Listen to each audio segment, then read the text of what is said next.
मुंबई विद्यापीठाची सिनेट निवडणूक स्थगित करण्यात आली आहे।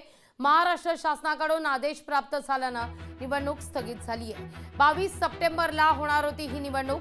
मुंबई विद्यापीठाची सिनेट निवडणूक दुसऱ्यांदा स्थगित करण्याचा निर्णय घेण्यात आलेला आहे। या सगळ्याविषयी बोलण्याकरता अतुल लोंढे आपल्या सोबत जोडले गेलेले आहेत।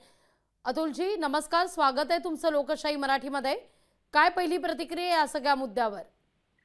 सगळ्या निवडणुका ज्या आहेत त्या एकच स्थगित केलेल्या आहेत किंवा पुढे ढकललेल्या आहेत। मग त्या महानगरपालिकेच्या असो, जिल्हा परिषद, पंचायत समित्या, हे सगळं भीतीमधून निर्माण झालेलं आहे की आपण हारलो तर काय होईल बा। ही पण निवडणूक ते हारणार होते आणि त्याचा परिणाम विधानसभेवर झाला असता अशी त्यांना भीती आहे।